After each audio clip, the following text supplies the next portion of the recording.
నమస్తే, welcome to war zone. నేను మీ లక్ష్మీనారాయణ నరహరిశెట్టి. పశ్చిమాసియాలో యుద్ధ పరిస్థితులు రోజు రోజుకు ఉద్రిక్తకరంగా మారుతున్నాయి. ఇరాన్, ఇజ్రాయెల్, అమెరికా మధ్య కొనసాగుతున్న ఈ ఘర్షణ ఇప్పుడు మరింత విస్తరించే సూచనలు కనబడుతున్నాయి. ఇరాన్పై అమెరికా, ఇజ్రాయెల్ దళాలు భారీగా దాడులు కొనసాగిస్తూ ఉండగా, మరోవైపు ఇరాన్ కూడా ప్రతీకార దాడులతో వెనక్కి తగ్గేదే లేదు అని కనిపించడం లేదు. తాజాగా యునైటెడ్ అరబ్ ఎమిరేట్స్ పై బాలిస్టిక్ క్షిపణులు, డ్రోన్లతో దాడి చేయడం గల్ఫ్ ప్రాంతాల్లో తీవ్ర ఉద్రిక్తతను మరింత పెంచింది. ఈ పరిణామాల మధ్య ప్రపంచ దేశాలు ఆందోళన వ్యక్తం చేస్తున్నాయి. యుద్ధం మరింత విస్తరించితే ప్రపంచ ఆర్థిక వ్యవస్థపై, ముఖ్యంగా చమురు సరఫరాలపై తీవ్ర ప్రభావం పడే అవకాశం ఉందన్న అంచనాలు వ్యక్తమవుతున్నాయి. ఇదే సమయంలో భారత్కు ఊరటనిస్తూ అమెరికా, రష్యా నుంచి చమురు కొనుగోలు చేసేందుకు 30 రోజుల తాత్కాలిక మినహాయింపు ఇవ్వడం కూడా తీవ్ర చర్చనీయాంశమైంది. అయితే అసలు ప్రశ్నలు ఏమిటంటే, ఇరాన్, అమెరికా, ఇజ్రాయెల్ మధ్య యుద్ధం ఎంతవరకు వెళుతుంది? గల్ఫ్ దేశాలు కూడా యుద్ధంలోకి దిగే ప్రమాదం ఉందా? ప్రపంచ చమురు మార్కెట్లపై దీని ప్రభావం ఎంతవరకు ఉండనుంది? మరి ఈ పరిణామాలు భారత్పై ఎలా ప్రభావం చూపుతాయి? ఇవే అంశం మీద మనం చర్చిద్దాం. మనతో అందుబాటులో ఉన్నారు, దుబాయ్ నుంచి జాయిన్ అవుతున్నారు మనతో అమర్నాథ్ నూతలపాటి గారు. ఆయనతో మాట్లాడదాం. అమర్నాథ్ గారు, నమస్తే సార్. అమర్నాథ్ గారు, పశ్చిమాసియా దేశాల్లో ఉద్రిక్త పరిస్థితులు నెలకొన్నాయి, మనకు తెలుసు. యుద్ధ వాతావరణమే కాదు, యుద్ధం కూడా జరుగుతుంది. దీనిపై మన భారత్ మీద కూడా ప్రభావం ఉండే అవకాశం ఉంది. ఇక ఇరాన్ యుఏఈపై దాడి చేయడానికి గల మహాయుద్ధానికి దారితీస్తుందా? ఇప్పుడు ఇరాన్ యుఏఈ మీద దాడి చేస్తుంది, కానీ ఆ దాడి అనేది ఇక్కడ ఎలా ఉంది, యుఏఈ మీద ఏవైతే మెసేజ్ ఈ దాడులన్నింటినీ ప్రభుత్వం సమర్థంగా ఎదుర్కొంటుంది. ఈ బాలిస్టిక్ మెసేజెస్ అనేది కూడా వాటిని ఎక్కడ ఉండదా మధ్యలోనే ఫేస్ చేస్తుంది. సరే, మెసేజ్ వాళ్ళు లాంచ్ చేసేది రావడంలోనే యుఏఈ వాళ్ళు పెడితే వరల్డ్ లోనే బెస్ట్ యాంటీ మెసేజ్ లాంచ్ చేసేది. సో వాళ్ళు అలా సంబంధంగా ఎదుర్కొంటున్నారు. జనజీవనం మామూలుగా మాకైతే ప్రజలకి, సామాన్య ప్రజలని అయినటువంటి ఎవరైనటువంటి వారికి ఏ ఇబ్బంది కలగకుండా ప్రభుత్వం చాలా జాగ్రత్తలు తీసుకుంటుంది. సో అందుకని ఇక్కడ యుద్ధ వాతావరణం, యుద్ధ పరిస్థితులు, భయానకమైన పరిస్థితులు అయితే ఏమీ లేవు. అయితే ఇక్కడ అమర్నాథ్ గారు, అమెరికా అసలు యుద్ధాన్ని పెంచే ఉద్దేశంలో ఉందా, లేదంటే ఆపుతుందా? ఎందుకంటే ఇజ్రాయెల్తో కలిపి అమెరికా ఆపరేషన్ స్టార్ట్ చేసింది. ఆపరేషన్ స్టార్ట్ చేసిన తర్వాత మనకి తెలుసు, ఖమేనీ మరణించాడు. ఖమేనీ మరణించిన తర్వాత ఇరాన్ ప్రతీకార ఏచుతో రగిలిపోయింది.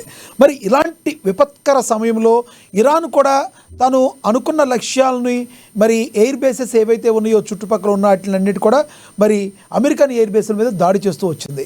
దీంతో అమెరికా కూడా చాలా కోపంగా ఉంది. దీన్ని బట్టి చెప్పండి, అమెరికా యుద్ధాన్ని పెంచే ఉద్దేశంలో ఉందంటారా, లేదంటే ఆపుతుందంటారా? అమెరికా ఇప్పుడు ప్రస్తుత పరిస్థితులు బట్టి అమెరికా అనేది, ఇజ్రాయెల్ కానివ్వండి, ఇరాన్ కానివ్వండి, ఈ 3 దేశాలు ఎక్కడ కూడా యుద్ధాన్ని తగ్గించే ఉద్దేశంలో అయితే కనిపించలేదు. వీళ్ళు చాలా లాంగ్ వార్, అంటే ఎక్కువ నెలలు తరబడి యుద్ధం చేసే దానికి వాళ్ళు సిద్ధమయ్యి ఈ యుద్ధానికి తగినట్టు కనిపిస్తుంది. సో ఇటువంటి పరిస్థితుల్లో ఎక్కడ ప్రెసిడెంట్ తర్వాత మధ్యవర్తం చేయడానికి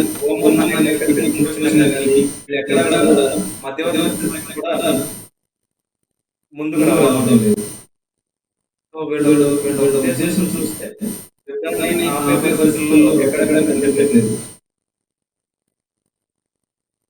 అంటే ఇక్కడ అమర్నాథ్ గారు, ఇంకొకటి, మనం ఇరాన్ దగ్గర నుంచి చమురుని ఎప్పుడు కూడా మనం దిగుమతి చేసుకుంటూ ఉంటాం. ఇప్పుడు ఇరాన్ యుద్ధ నేపథ్యంలో భారత్కి ఒక రకంగా చెప్పాలంటే మన దగ్గర నిల్వలు ఉన్నాయి, కానీ అవి ఎంతవరకు 25 రోజుల పాటు వచ్చే అవకాశం ఉంది? తర్వాత ఏంటి? ఇది ఒకవేళ ఇలా క్రమేపీ ముందుకు వెళితే మన పరిస్థితి ఏంటంటే, మనం రష్యా నుంచి కూడా చమురుని మరి దిగుమతి చేసుకునే అవకాశం ఉంది. మరి భారత్కి రష్యా చమురు 30 రోజుల గడువు ఇవ్వడం వ్యూహాత్మకమే అంటారా? అమెరికా ఈ వ్యూహాత్మక యుద్ధంలో భాగంగా రష్యా నుంచి చమురు కొనుగోలు చేయడానికి మనకి వెసులుబాటు కల్పించింది. కానీ మనకి ఇరాన్ నుంచి భారతదేశానికి ముడి చమురు అనేది వెసల్స్ ద్వారా మనకి చేరడానికి 5 రోజులు పడుతుంది. కానీ రష్యా నుంచి భారతదేశానికి చేరుకోవడానికి మినిమం 30 రోజులు పడుతుంది.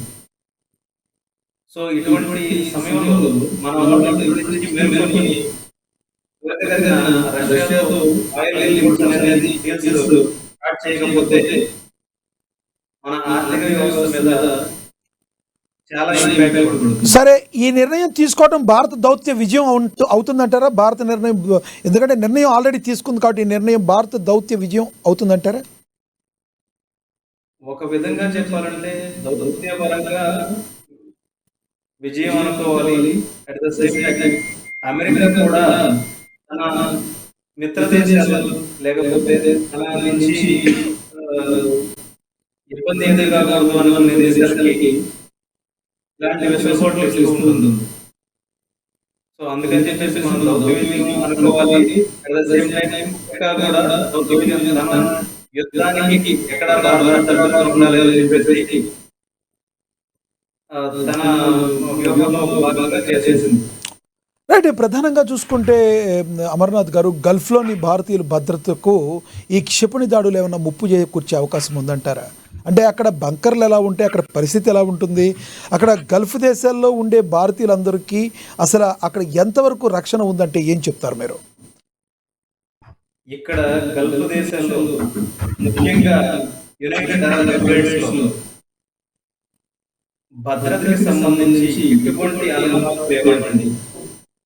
ఇంతవరకు కూడా ఒక పౌరుడి మీద లేకపోతే పౌరుల మీద దాడి జరిగిన ఇంతవరకు ఏమి అరబ్ ఎమిరేట్స్ గవర్నమెంట్ నుంచి ఇంతవరకు ఒక సమాచారం కూడా చెప్పలేదు. ఎందుకంటే అసలు ఎక్కడ కూడా పౌరుల నివాసాల మీద దాడులు జరగలేదు. ఇక్కడ భద్రత 100% సెక్యూరిటీ అనేది గవర్నమెంట్ చేస్తుంది. ఇక్కడ బంకర్లు, సేఫ్ జోన్లు అనేవి గవర్నమెంట్ ప్రొవైడ్ చేస్తుంది. అందరికీ మిసైల్ ముందు దాడి జరుగుతుంది అని చెప్పేసి సమాచారం వస్తుంది. అలానే మిసైల్ వాళ్ళు సక్సెస్ఫుల్ గా ఇంటర్సెప్ట్ చేసిన తర్వాత, ఆ మిసైల్ ని ఇంటర్సెప్ట్ చేసిన తర్వాత వాళ్ళు సక్సెస్ఫుల్ గా చేసేసిన తర్వాత మనకి మళ్ళా ఒక మెసేజ్ చేస్తారు పౌరులకి, ఇలాంటి మీకు ఏమీ ఇబ్బంది లేదు, మీరు హ్యాపీగా ఇదంతా మీరు మీ రోజువారీ పనులు మీరు చేసుకోవచ్చు, మీరు ఆఫీసులకు వెళ్ళొచ్చు అని చెప్పేసి ఒక మెసేజ్ అనేది ప్రభుత్వం నుంచి మనకి కమ్యూనికేట్ అవుతూ ఉంటుంది. సో ఇక్కడ ప్రభుత్వం నుంచి 100% మనకి పౌరులకు కానివ్వండి అందరికీ కూడా సమాచారం ఇస్తున్నారు. అలానే వాళ్ళకి కావాల్సిన సదుపాయాలు ఇక్కడ భయపడాల్సిన విషయం ఏమీ లేదండి. ఐక్యరాజ్య సమితి మనకు తెలుసు యుద్ధాన్ని ఆపడంలో ఏమైనా విఫలమైందని అనుకోవాలా మనం? ఎందుకంటే ఐక్యరాజ్య సమితి మ్యాక్సిమం వార్ ఏదైనా జరుగుతూ ఉంటే దాన్ని ఆపడానికి ప్రయత్నించాలి. కానీ మరి ఐక్యరాజ్య సమితి అనేది అసలు పనిచేస్తుందా? అమెరికా లాంటి అగ్రరాజ్యం యుద్ధానికి కాలు దూవితే ఐక్యరాజ్య సమితి ఏం చేస్తున్నట్టు? ఆపడంలో విఫలమైంది అనుకోవాలా? ఐక్యరాజ్య సమితి డెఫినెట్ గా ఈ విషయంలో ఆపడంలో విఫలమైంది. అంటే ఐక్యరాజ్య సమితిలో అమెరికా కానీ, ఇజ్రాయెల్ కానీ ఇలాంటి దేశాలు చాలా ఎక్కువ పీకులు దేశాలు అన్నమాట. సో అందుకని చెప్పేసి వాటికి ఎక్కడ చెప్పట్లేదు. కొన్ని దేశాలు ఐక్యరాజ్య సమితిలో ఉన్న దేశాలు ఎక్కువ వాళ్ళకి వెయిటేజ్ ఉంది కాబట్టి ఐక్యరాజ్య సమితి కూడా వాళ్ళ విషయంలో అడ్డు చెప్పలేకపోతుంది. ఇక అమెరికా, ఇజ్రాయెల్ యొక్క ఏకపక్ష దళాలు ఏవైతే ఉన్నాయో అక్కడున్న పౌరుల భద్రత ఏమైనా క్షీణపరుస్తున్నాయి అనుకోవచ్చా? ముఖ్యంగా యూఏఈలో అమెరికా దళాలు కానివ్వండి, ఇజ్రాయెల్ దళాలు కానివ్వండి, ఇవేమీ పడలేదు. ఏవి మొత్తం ఇక్కడ యూఏఈ గవర్నమెంట్ ఇక్కడ పౌరుల భద్రతని చాలా ఎక్కువ కేర్ చేస్తున్నారు. ఈవెన్ పౌరులు భయం తొలగించడానికి, ఎవరైనా భయం తొలగించడానికి స్వయంగా యూఏఈ రాజు కింగ్ ఉంటారు. కింగ్ దుబాయ్ కింగ్ ఉంటాడు. దుబాయ్ కింగ్ వీళ్ళందరూ కూడా బయటకు వచ్చి భయపడాల్సిన అవసరం లేదు. మేము శక్తికి భద్రతని మేము మా చేతితో మీరు హ్యాపీగా ఉండదు చెప్పేసి వాళ్ళు చాలా భద్రతని ప్రోత్సహిస్తున్నారు. ఇంకొకటి చెప్పండి అమర్నాథ్ గారు, యుద్ధ నిరోధక చర్యలు అసలు సాయపడతాయా లేక ఉద్రిక్తతను పెంచే విధంగా ఉన్నాయంటారా? ఏమంటారు మీరు? యుద్ధ పరిస్థితుల్ని తగ్గించే విధంగా ఒమన్ వాళ్ళు ప్రయత్నిస్తున్నారండి.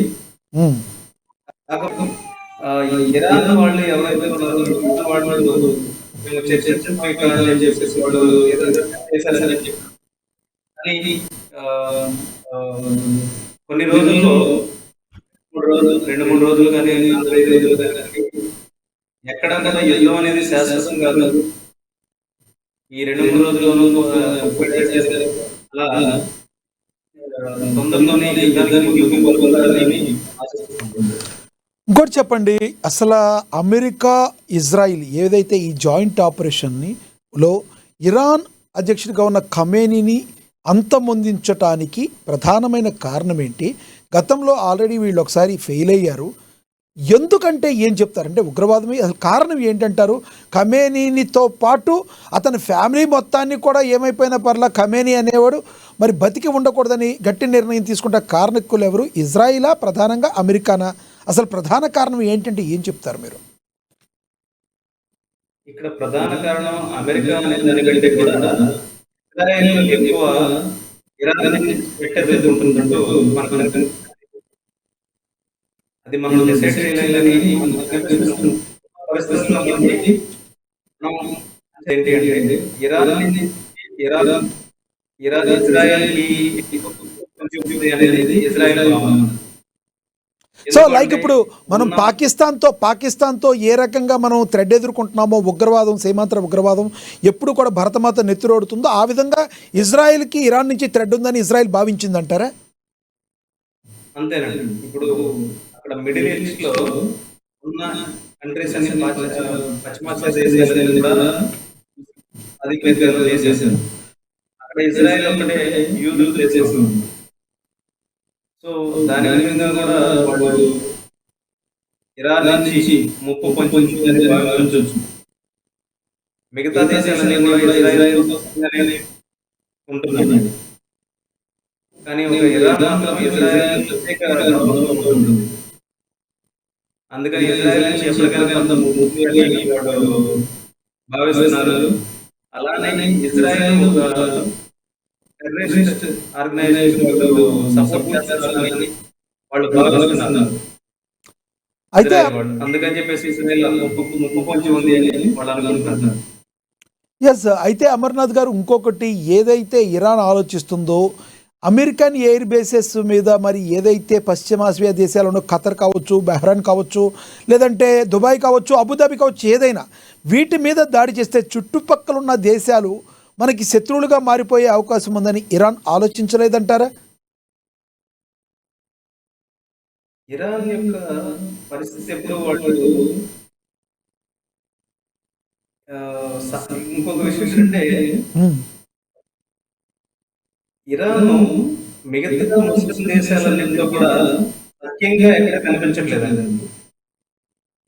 మిగతా ఇప్పుడు యుఏఈ చూడండి, ఓన్లీ ముస్లిమ్స్ అనే కాకుండా అందరినీ కూడా ప్రజల్ని, అన్ని మతాల ప్రజల్ని వాళ్ళ దగ్గర తీసుకొని వాళ్ళు మా గ్రూప్ సహాయపడుతున్నారని వాళ్ళు చాలా వాల్యూస్ చేస్తారు. ఇలా కంట్రీ గ్రోత్‌కి సహాయపడుతున్న వాళ్ళందరినీ గౌరవించడం అనేది యూఏఈలో మనం చూడొచ్చు. సో, అసలు ఇరాన్ దగ్గర వాళ్ళు అట్లా అది వ్యూ లోపించిందని మనం అనుకోవచ్చు. ఈ యుద్ధంలో ఇతర దేశాల పాత్రను ఏం చెప్తారు? ఇప్పుడు సౌదీ ఉంది. సౌదీ వచ్చేసేటప్పటికి చాలా రిచెస్ట్ కంట్రీ. ఇంత రిచెస్ట్ కంట్రీ కానీ కొన్ని ఈ యుద్ధానికి సంబంధించినవి రెడీ చేసుకోవడంలో అంత పెద్దగా లేదు. కానీ సౌదీ దగ్గరికి గతంలో పాకిస్తాన్ అనేక సార్లు వెళ్ళింది పెట్టుబడుల కోసం, పాకిస్తాన్లో పెట్టుబడుల కోసం, మరి అప్పుల కోసం వెళ్ళింది. సౌదీ అయితే కొంత అయితే ఇచ్చింది హామీ. కానీ యుద్ధం అంటూ జరిగితే ఒక దేశాలు ఒకరు సహకరించుకునేటట్టున్న నేపథ్యంలో ఇప్పుడు పాకిస్తాన్ అనివార్యంగా సౌదీ వైపు ఉండి ఇరాన్ వైపు పోరాటానికి ప్రత్యక్షంగా యుద్ధంలోకి దిగే అవకాశం ఉందంటారా పాకిస్తాన్? ఇప్పుడు పాకిస్తాన్ తన ఇంటర్నల్ సమస్యలతోనే సతమతమవుతూ ఉందండి. ఒకవైపు బలూచిస్తాన్ వాళ్ళు కానివ్వండి, ఒకవైపు ఆఫ్ఘనిస్తాన్ వాళ్ళు కానివ్వండి, వాళ్ళు వచ్చి ఇక్కడ యుద్ధంలో ఒకవైపు ఒక పక్షాన్ని సపోర్ట్ చేస్తాననేది ఎవరు ఊహించట్లేదు. అలానే సౌదీ అరేబియా అనేది యుఏఈ అనేది చాలా రిచెస్ట్ కంట్రీస్ అండ్ చాలా పీస్ఫుల్ కంట్రీస్ అండి. వీళ్ళు యుద్ధానికి సన్నద్ధం అవడం అనేది అసలు వాళ్ళకి అవసరం లేదు. వాళ్ళు ఎప్పుడు కూడా పౌరుల భద్రత, పౌరులు జీవన ప్రమాణం పెంచుకోవాలి, దీని మీద వాళ్ళు ఆలోచిస్తూ ఉంటారు. కానీ అసలు యుద్ధం గురించి కానివ్వండి, ఆలోచించారు. ఎస్, ఇలాంటి పరిస్థితులు ఉన్న ఈ చుట్టుపక్కల ఉన్న దేశాలు మరి ఇరాన్ ఈ రకంగా ఎయిర్ బేసెస్ మీద, అమెరికన్ ఎయిర్ బేస్ మీద దాడి చేయడం ద్వారా వాళ్ళు ఏమైనా హెచ్చరికలు జారీ చేశారు ఇరాన్కి? ఇది మీకు కరెక్ట్ కాదు, ముస్లిం దేశాలు అయినా మరొక ముస్లిం దేశాలు ఇలా కొట్టుకోవడం కరెక్ట్ కాదు, దయచేసి మీరు ఆగాలనే ఉన్న ఆపే ప్రయత్నం ఏమైనా జరిగినాయి అంటారా ఇరాన్కి? ఇరాన్కి యాక్చువల్గా ముస్లిం దేశాలు అని కాదు కానివ్వండి, అమెరికాకు మీరు సపోర్ట్, అమెరికా మీరు మాకు పక్కనే తీసుకొస్తున్నారు అనే ఉద్దేశంతో వాళ్ళు అమెరికా బేస్ దాడి చేస్తారు. ఇరాన్ ఎక్కడ కూడా ఇక్కడ ప్రత్యక్ష పౌరుల మీద దాడి చేయలేదు. సో ఈ దాడులు చేసినా కానీ వీళ్ళు ఏం చేస్తారంటే యాంటీ మిసైల్ సిస్టమ్స్ చాలా చక్కగా ప్రభుత్వం దాన్ని ఎదుర్కొంటుంది. వీళ్ళు ఆల్రెడీ మన యూఏఈ గవర్నమెంట్ వాళ్ళైతే పౌరుల భద్రతకి ముందుకెళ్తే మేము అటాక్ చేయడానికి కూడా ఒకసారి చేశారు. ఇక సందట్లో సడమి అలాగా చైనా పరిస్థితి ఎలా ఉందంటారు? ఎందుకంటే చైనా వచ్చేసేటప్పటికి ఎక్కడైతే అమెరికన్కు సంబంధించిన షిప్పులు ఉన్నాయో ఇవన్నీ కూడా ఇన్ఫర్మేషన్ మొత్తం ఇరాన్కు చేరవేస్తుంది అని సోషల్ మీడియాలో ఒక విపరీతంగా వైరల్గా మారుతుంది. చైనా అటువంటి పనులు చేసే అవకాశం ఉందంటారా? మీరు చైనా పరిస్థితి తీసుకుంటే ఎప్పుడైనా సరే చైనా ఎక్కడ డైరెక్ట్గా యుద్ధంలో ఒక పక్షాన్ని సపోర్ట్ చేసి కనిపిస్తుంది కానీ డైరెక్ట్ గా వచ్చి వాళ్ళ పక్షం తీసుకొని వాళ్ళతో పాటు యుద్ధం చేయలేదు. ఎందుకంటే చైనా ప్రొడక్షన్ ప్లేసెస్, చైనా వస్తువులు ప్రతి దేశంలో ప్రతి ప్రతి దేశంలో ఉన్నాయి. వాళ్ళు ప్రతిదానికి ఎక్స్పోర్ట్ చేయాలి. ఏ దేశంలోనైనా వాళ్ళు గొడవ పెట్టుకుంటే ఏ పక్షం ఉంటే వాళ్ళకి ఆ పక్షం వాళ్ళు వస్తువులు కొనుక్కోపోతే వాళ్ళ ఎకానమీ దెబ్బతింటుంది. వాళ్ళు ఊహించుకుంటున్నటువంటి గ్లోబల్ లీడర్ గారిని ఊహించుకున్నటువంటి ఎయిమ్ అనేది దెబ్బతింటుంది. అందుకని చెప్పేసి చైనా ఎక్కడా కూడా ఓన్లీ మాటల వరకే పరిమితం అవుతుందని డైరెక్ట్ యుద్ధంలోకి దిగదు. నేను అడిగేది అది కాదు. ఇది డైరెక్ట్ యుద్ధంలోకి కాకుండా ఏదైతే అమెరికాకు సంబంధించిన విలువైన సామాగ్రి ఏదైతే ఉందో, అస్త్రాలు కానీ ఇవన్నీ ఉన్న షిప్పులు కానీ దానికి సంబంధించిన ఏరియాలు కానీ ఎక్కడెక్కడ ఉన్నాయో ఇరాన్కి చేరవేస్తుంది అని సోషల్ మీడియాలో ఒక రకంగా వస్తుంది. దీనిలో వాస్తవం ఉందంటారా? చైనా ఇరాన్కి సహాయం చేస్తుందా గుప్తంగా? ఉంది అనుకోవచ్చండి. అది మనం యాక్చువల్గా మనకి 100% తెలియకుండా మనం చేయలేం. కానీ ఇరాన్ టెక్నాలజీ పరంగా చాలా తక్కువలో ఉంది ఇరాన్. వాళ్ళు బాలిస్టిక్ మిసైల్స్ ఇవి మిసైల్స్ ప్రొడ్యూస్ చేస్తున్నారు కానీ టెక్నాలజీ పరంగా ఇరాన్ చాలా తక్కువలో ఉంది. అమెరికా 100% ఉంటే ఇరాన్ 10%, 15% ఉంటుంది. అందుకని చైనా సపోర్ట్ చేయొచ్చు. ఇంకొకటి ఇంకోటి కూడా ఏదైతే అతి తక్కువ ఖర్చుతో 20,000 డాలర్లతో ఒకవేళ ఇరాన్ తన ఎయిర్ బేసెస్ని, అమెరికా ఎయిర్ బేసెస్ని చిన్న చిన్న వస్తువులతో అది దాడి చేస్తుంటే దాన్ని రక్షించుకునే క్రమంలో అమెరికా ఎక్కువ డబ్బులు ఖర్చు పెడుతుందని కూడా ఒక మాట వినబడుతుంది. తద్వారా అమెరికాకు సంబంధించిన ఎక్కువ మొత్తంలో డబ్బు లాస్ పోయే అవకాశం ఉందంటారా అమెరికాకి ఈ విషయంలో? అదే చైనాకి కావాలంటారా?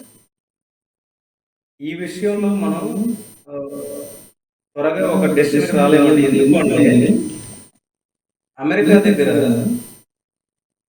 ఒక సిగ్నలింగ్ సిస్టమ్ ఉందండి.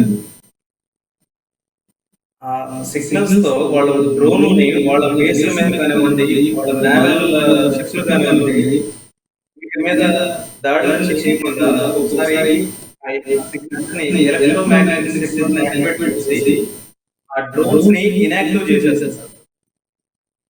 సో ఆ డ్రోన్స్ అందుకుంటున్నారు. అందుకని చెప్పేసి ఎక్కువ మొత్తంలో ఖర్చు పెడుతుంది, ఎక్కువ లాస్ వస్తుంది అనేది కూడా వాస్తవం కాకపోవచ్చు. ఇక్కడ ఇంకొకటి కూడా మనం గమనించవచ్చు అమర్నాథ్ గారు, మన దేశానికి సంబంధించిన ఏ యుద్ధ విమానం పైకి ఎగిరినా కూడా పాకిస్తాన్ భయపడిపోతుంది ఇప్పుడున్న సిచ్యువేషన్లో. ఓ పక్కన సౌదీ నుంచి మా దగ్గర అవసరమైనప్పుడు నువ్వు డబ్బులు తీసుకున్నావు, మాకు హెల్ప్ చేయడానికి రా అని సౌదీ పిలుస్తుంది అన్నట్టుగా టాక్ వినబడుతుంది. అందుకనే బయటికి వెళ్ళినట్టుగా సౌదీకి సపోర్ట్గా మాట్లాడుతున్న పరిస్థితి. ఈ సమయంలో పీఓకేనేమన్నా ఇండియా ఏమన్నా ఆక్రమించుకుంటుందా, యుద్ధం మా మీదకి ఏమన్నా వస్తుందా అని పాకిస్తాన్ భయపడుతుంది అన్నట్టుగా కూడా వార్తలు వస్తున్నాయి. దీనిలో ఏమన్నా వాస్తవం ఉందంటారా? నిజంగా ఇలాంటి సమయంలో అమెరికా చూపంతానేమో అటువైపు ఉంది. ఇలాంటి సమయంలో పీఓకేని కన్నా భారత్ తన దానిలోకి తెచ్చుకోవాలనుకుంటే ఇదైనా సరైన సమయం భావిస్తుంది. దీనిలో వాస్తవం ఏమైనా ఉందంటారా? అంటే భారత్ ముఖ్యంగా అంత విలువలు లేకుండా బట్ పాకిస్తాన్ భయం అయితే ఎందుకంటే వాళ్ళకి కాదండి, ఆఫ్ఘనిస్తాన్ నుంచి వాళ్ళ లోపల వాళ్ళ దగ్గర నుంచి చాలా ప్రజలు. సో ఈ రెండు వైపులా ఇంటర్నల్ గానే వాళ్ళు బాగా అటాక్స్ ఎదుర్కొంటున్నారు. సో ఈ లోపు మన భారతదేశం కూడా వాళ్ళ మీద దాడి చేస్తే నుంచి దాడి జరిగి వాళ్ళు సమర్థంగా ఎదుర్కోలేరు అని చెప్పేసి వాళ్ళు ఆలోచన ఉండొచ్చు. ఎందుకంటే వాళ్ళు అట్లా బిహేవ్ చేస్తుంటారు కాబట్టి. రైట్. ఇరాన్ ఇజ్రాయెల్ మధ్య శత్రుత్వం అసలు ఎప్పుడు మొదలైందంటే ఏం చెప్తారు? కారణం ఏంటి? ప్రధాన కారణం ఏంటి వాళ్ళిద్దరికి? ఇరాన్ ఇజ్రాయెల్ మధ్య ప్రధాన కారణం అనేది ఓన్లీ పాలస్తీనా అనే విషయం దగ్గర వచ్చినట్టుగా మనకు కనిపిస్తుంది. ఎందుకంటే పాలస్తీనా ముస్లింస్ తమ పవిత్రమైన భావిస్తారు. యూతులు వాళ్ళ సో అక్కడ బేసికల్గా అక్కడ వాళ్ళకి ప్రాబ్లమ్ స్టార్ట్ అయింది అనుకోవచ్చు. రైట్. ఇక ఇరాన్ అణు కార్యక్రమంపై ఇజ్రాయెల్ ఎందుకు ఆందోళన చెందుతుందంటారు అసలు? అంటే ఎందుకు రక్షణాత్మక ధోరణిలో ఉందంటారా ఇజ్రాయెల్? రక్షణాత్మక ధోరణి అంటే ఏమవుతుందంటే ఇజ్రాయెల్ చాలా పెద్ద దేశం కాదు, ఇరాన్ చాలా పెద్ద దేశం. సో ఇరాన్ లో ఎక్కడైనా అనుభవం వేసేసరికి నెక్స్ట్ ఇంకొక పార్ట్ వాళ్ళు డెవలప్ చేసుకోవచ్చు, అక్కడ సర్వైవ్ అవ్వచ్చు. బట్ ఇజ్రాయెల్ ఏంటంటే ఒక అనుభవం వేస్తే ఆ ఏరియా మొత్తం ఇజ్రాయెల్ కంట్రీ మొత్తం మ్యాప్లో ఉండదు, మ్యాప్లోనే ఉండదు, అది ఎఫెక్ట్ అవుతుంది అంటే మ్యాప్లోనే ఉండదు. సో అందుకని చెప్పేసి వాళ్ళు భయపడుతూ ఉంటారు. ఈ యుద్ధం ఏదైనా ప్రపంచ ఆర్థిక వ్యవస్థపై అసలు ఎలాంటి ప్రభావం చూపుతుందంటారు ఎక్కువ కాలం జరిగితే? ఎప్పుడు కూడా ఒక యుద్ధం ప్రపంచ ఆర్థిక వ్యవస్థ మీద ప్రభావం చూపుతుందండి. ఇండివిజువల్ కంట్రీస్ ఎవరైతే వాటి మీద ప్రభావం చూపుతుంది. ఈ కంట్రీస్ లో ఏమైనా ఆర్థిక వ్యవస్థ మీద, ప్రపంచ ఆర్థిక వ్యవస్థ మీద ఎఫెక్ట్ చూపించే కంట్రీస్ ఉంటే, సపోజ్ అమెరికా కానివ్వండి, చైనా కానివ్వండి, ఇలాంటి కంట్రీస్ ఎఫెక్ట్ అయిపోతే అప్పుడు మనకి ప్రపంచ ఆర్థిక వ్యవస్థ మీద ఎఫెక్ట్ పడుతుంది. ఇందాక మీరు చెప్పినట్టు అమెరికా ఆల్రెడీ చెప్పండి అమెరికా ఆల్రెడీ అప్పుల్లో ఉంది. సో వాళ్ళకి చమురు మీద కంట్రోల్ తెచ్చుకుంటే వాళ్ళు ఆ అప్పుల్ని క్లియర్ చేసుకోవచ్చు, ఆ అప్పులు తగ్గించుకోవచ్చు అని భావన. అలానే వాళ్ళు వేసిన టారిఫ్స్ కానివ్వండి, అన్ని కంట్రీస్ మీద కూడా వాళ్ళు వేసిన టారిఫ్స్ అందుకు. సో వాళ్ళు ఈ రకంగా ఆర్థికంగా కొంచెం స్ట్రెంథెన్ అవుదామని చెప్పేసి చూసుకుంటా ఉన్నారు. ఇంకొకటి ఇందాక మీరు చెప్పినట్టు మనకి ఇరాన్ దగ్గర నుంచి చమురు దిగుమతి చేసుకుంటే మనకి దూరం తక్కువ కాబట్టి మనకు ఒక ధర అనేది ఉంటుంది, చమురు గ్యాస్ కావచ్చు, లేదంటే డీజిల్ కావచ్చు, పెట్రోల్ కావచ్చు, ఏదైనా. అదే మనం రష్యా నుంచి అయితే కొంచెం మనకి ఎక్కువ జర్నీ చేయాల్సి ఉంటుందని కూడా మీరు చెప్పారు. చమురు ధరలు పెరిగే అవకాశం కేవలం దాని గురించి అంటారా, మరేదైనా కారణం ఉందంటారా? దాని గురించి ఎప్పుడు కూడా సప్లై డిమాండ్ కాన్సెప్ట్ ఉంటుంది. మనకి సప్లై సరిగా లేకపోతే ఎక్కువగా ఆటోమేటిక్ ప్రైస్ పెరిగిపోతుంది. ఇప్పుడు మనం ఇరాన్ నుంచి అమెరికా శాంక్షన్స్ విధించింది. సో అందుకని చెప్పేసి ఇరాన్ మనకి చౌకగా చమురు అమ్ముతుంది. అంత చౌకగా వేరే కంట్రీస్ యూఏఈ కానివ్వండి, సౌదీ కానివ్వండి, రష్యా కానివ్వండి, వెనిజువేలా కానివ్వండి, సో అలాంటప్పుడు మనం ఎక్కువ పెట్టి ప్రైస్ పర్చేజ్ చేస్తాము. అలానే ఇక్కడ మనం సేల్ చేసేటప్పుడు కూడా ఎక్కువ పెట్టి చేయాలి. సో ప్రైస్ వేరియేషన్ ఆటోమేటిక్గా ధరలు పెరిగిపోతుంది. ఓకే, అంటే ఇక ఈ ఘర్షణ పెద్ద ప్రపంచ యుద్ధంగా మారే అవకాశం ఉందా, ఇక్కడతో సమసిపోయే అవకాశం ఉందంటారు? ఏం చెప్తారు? ఇక్కడతో సమసిపోయే ప్రస్తుత పరిస్థితుల్లో వరల్డ్ వార్కి వెళ్ళడానికి ఏ కంట్రీ కూడా రెడీగా లేదు. మీరు ఇది ఎందుకు చెప్పొచ్చున్నామంటే, ఉదాహరణకి బ్రిటన్ కానివ్వండి, స్పెయిన్ కానివ్వండి, ఇవేవి కూడా మేము అమెరికాతో పాటు సో అందుకని చెప్పేసి ఇది వరల్డ్ వార్ గా రూపాంతరం చెందే అవకాశం లేదు అనిపిస్తుంది. ఇప్పుడు గతంలో మనకు తెలుసు అప్రతిష్ట పాలయ్యి ఏదొచ్చినా కూడా ప్రాబ్లం అయ్యి ఆఖరికి కనుమరుగైపోయింది నానాజాతి సమితి.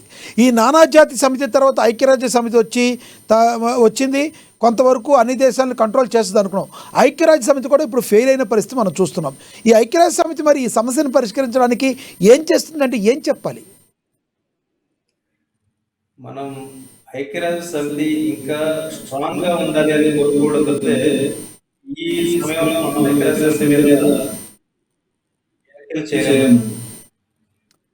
రైట్ అండి, మీరు ఎన్నో విషయాలు తెలియజేశారు. ధన్యవాదాలండి అమర్నాథ్ గారు, మీరు చర్చలో పాల్గొన్నందుకు. సో మనం చూసాం కదా వార్ జోన్లో ఇప్పుడున్న పరిస్థితి ఏ రకంగా ఉంది అనేది మనం గమనిస్తూ ఉన్నాం. ఏది ఏమైనప్పటికీ కూడా పశ్చిమాసియా దేశాల్లో మరి యుద్ధ వాతావరణం నెలకొన్న వేళ యుద్ధం జరుగుతుంది. మరి ఇప్పటికీ కూడా ఇరాన్ మరి చుట్టుపక్కల ఉన్న అమెరికన్ ఎయిర్ బేసెస్ మీద కావచ్చు డైరెక్ట్గా అటాక్లు చేస్తూనే ఉంది, ఇజ్రాయెల్ మీద కూడా చేస్తూనే ఉంది అటాక్. ఇప్పటికీ కూడా అమెరికా కానీ లేదంటే ఇజ్రాయెల్ కూడా గట్టిగా చెప్తుంది ఇరాన్కి, మీరు ఆపే వరకు దాడిని మేము ఆపం, ఎటువంటి పరిస్థితుల్లో మీరు తల వంచి తీరాల్సింది అని ట్రంప్ ఇప్పటికే చాలా గట్టిగా ప్రకటించిన నేపథ్యంలో ఇప్పుడు ఈ యుద్ధ ప్రభావం ఇమీడియట్లీ ఆగేటట్టు కనబడటం లేదు. ఒకవేళ లాంగ్ రన్లో కన్నా ఇంకొక నెల రోజుల పాటు ఇది జరిగితే ఈ ప్రభావం చుట్టుపక్కల ఉన్న పశ్చిమాసియా దేశాలపైతో పాటు ప్రధానంగా మన భారతదేశం కూడా ఎదుర్కొనే అవకాశం స్పష్టంగా కనబడుతుంది అన్నట్టుగా కూడా విశ్లేషకులు చెప్తున్న పరిస్థితిని మనమైతే గమనించవచ్చు. ప్రధానంగా చమురు నిల్వలు మనం దిగుమతి చేసుకుంటూ ఉంటాం, ఇవి పెరిగే అవకాశం స్పష్టంగా కనబడుతుంది. కాబట్టి ఎటువంటి పరిస్థితుల్లో యుద్ధం ఆగిపోవాలని మనం అందరం కూడా కోరుకుంటాం మనసావాచ్య కర్మేణ. మరి ఏం జరగబోతుందని తెలుసుకోవాలంటే మరికొంత సమయం మనం అయితే వేచి చూడాల్సిన పరిస్థితి. ఇది వాళ్ళ స్పెషల్ చూస్తూనే ఉండండి. నమస్తే.